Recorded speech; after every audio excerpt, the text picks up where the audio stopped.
Senhor esteja convosco. Ele está no meio de nós. Proclamação do Evangelho de Jesus Cristo, narrado por São Mateus. Glória a vós, Senhor. Naquele tempo, Jesus foi à região de Cesaré de Filipe e ali perguntou aos seus discípulos: quem dizem os homens ser o Filho do Homem? Eles responderam: alguns dizem que é João Batista, outros que é Elias, outros ainda que é Jeremias ou algum dos profetas. Então Jesus lhes perguntou: e vós quem dizeis que eu sou?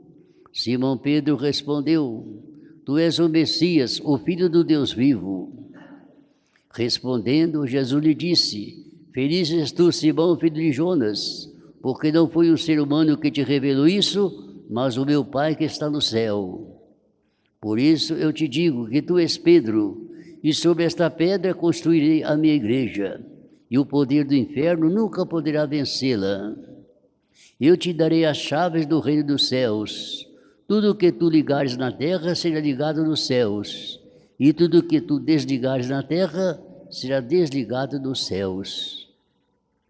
Palavra da salvação. Glória a vós, Senhor.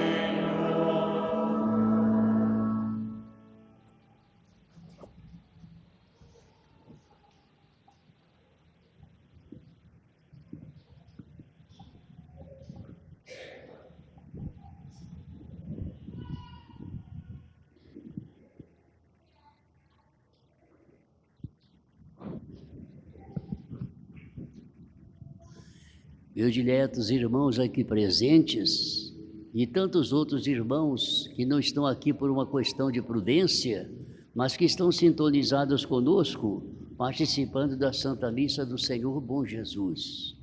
Que o Senhor Bom Jesus abençoe a todos nós, indistintamente.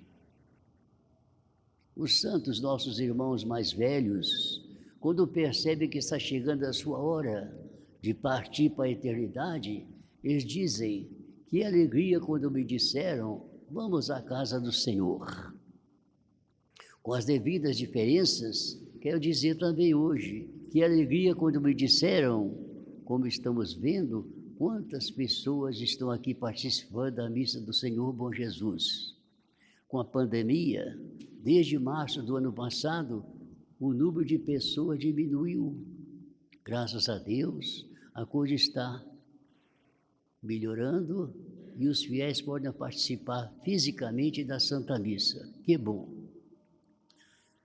Hoje celebramos São Pedro e São Paulo, mas como São Paulo é celebrado de modo muito particular, no dia 25 de janeiro, que é o dia da sua conversão, a Igreja faz ênfase no dia de hoje a São Pedro, que é o príncipe dos apóstolos, e é dele que nós vamos comentar em nossa breve reflexão. Meus irmãos, a missão de liderança confiada a Pedro exigiu dele uma explicitação de sua fé.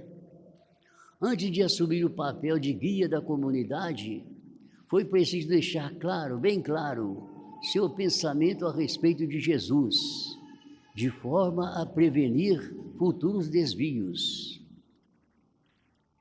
Se Pedro tivesse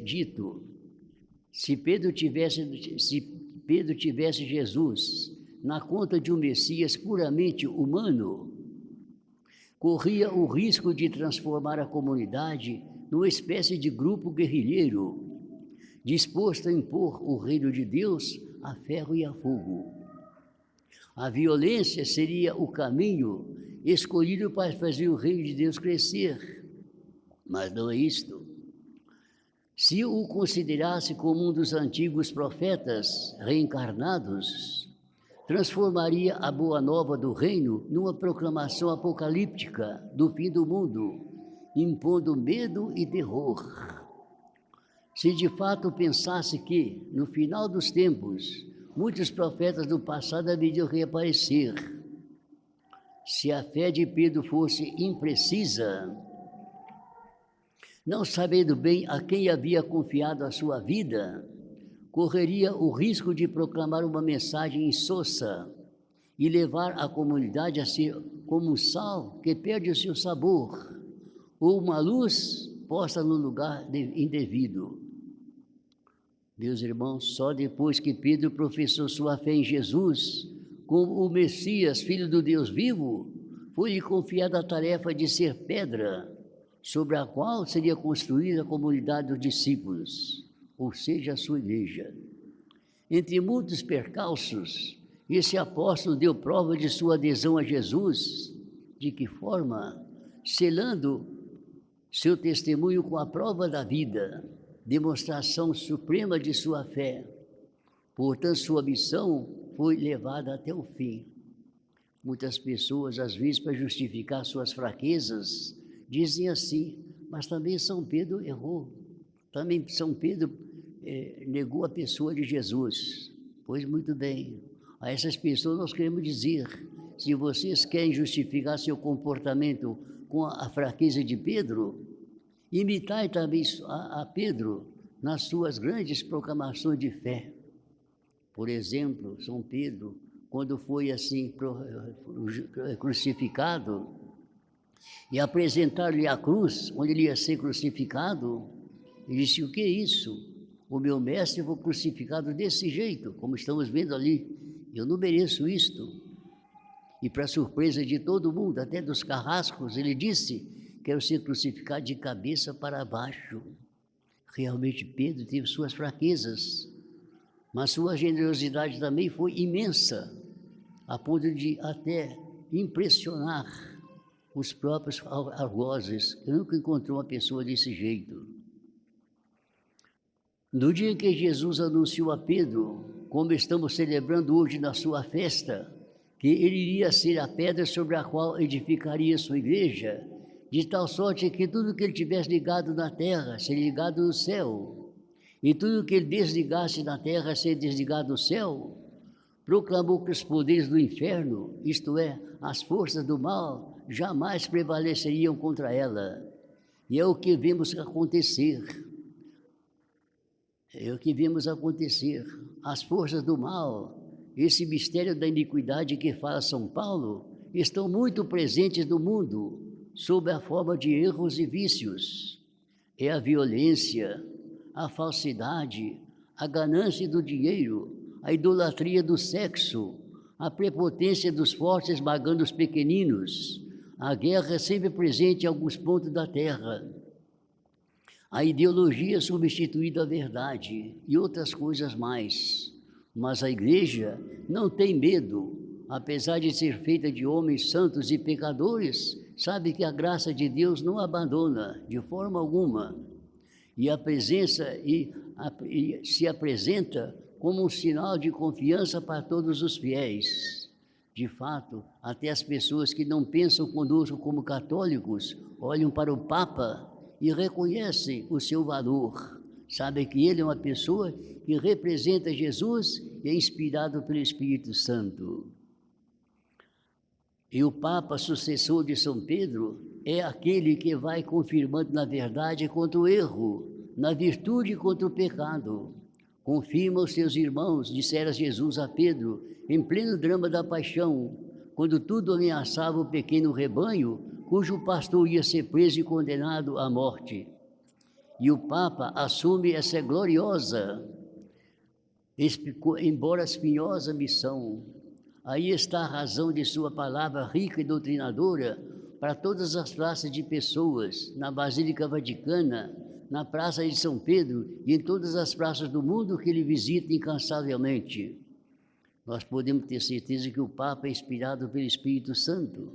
Quando ensina para nós uma verdade, quando combate o erro, nós podemos respeitar, porque é o Espírito Santo que está o iluminando.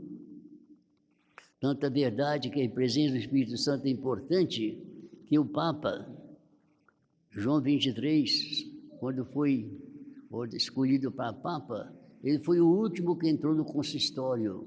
Ele ia ser muito gordo, entrou assim balançando, né?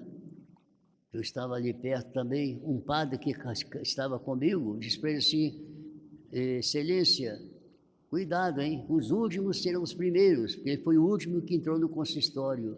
Ele olhou para trás e disse assim, está sem perigo. E não é que o Espírito Santo estava iluminando a ele? O último que entrou foi aquele que foi escolhido para Papa. Aí a gente percebe como realmente a assistência do Espírito Santo é muito importante. Isso é importante falar isto porque na vida de todos nós encontramos dificuldades. Às vezes nos encontramos numa encruzilhada e não sabemos se tomar a direita ou se tomamos a esquerda. Naquele momento é hora da gente pensar que o Divino Espírito Santo me ilumine para que eu possa saber e acertar o que eu devo fazer. E o Espírito Santo nos ilumina. Continuando. Aí está o segredo de seu zelo ardente em promover a formação do clero, a autenticidade dos religiosos, a celebração dos sagrados mistérios, de modo que seja um instrumento límpido de nossa fé e uma força de nossa esperança. Aí está a explicação de seu empenho em iluminar, como o Concílio Vaticano II, todas as realidades do mundo com a luz serena do Evangelho. Por tudo isso, prezados irmãos, não é só a Igreja, mas a humanidade inteira que se sente atraída a olhar para Roma. Não é somente nós, mas toda a Igreja. A colina do Vaticano é uma espécie de sismógrafo, ou seja, uma bússola extremamente sensível para captar todas as perturbações que abalam o mundo.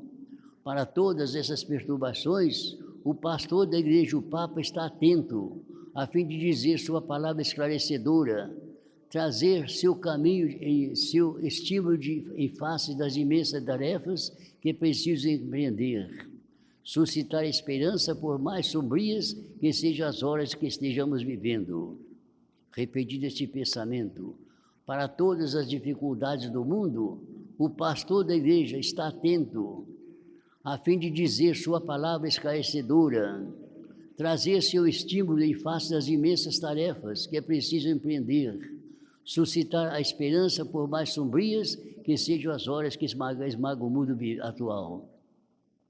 Meus irmãos, Cristo, o pastor eterno, não dorme na vigilância do seu rebanho, e o Papa, a sombra luminosa de sua dedicação, nos ajuda a repetir a palavra do salmista, ainda que eu passe pelo vale da morte, nenhum mal temerei, porque estás comigo. Vosso bordão e vosso cajado me dão toda a segurança. Que bom este pensamento final. Cristo, o pastor eterno, não dorme na vigilância do rebanho. Nosso Senhor está sempre vigilante.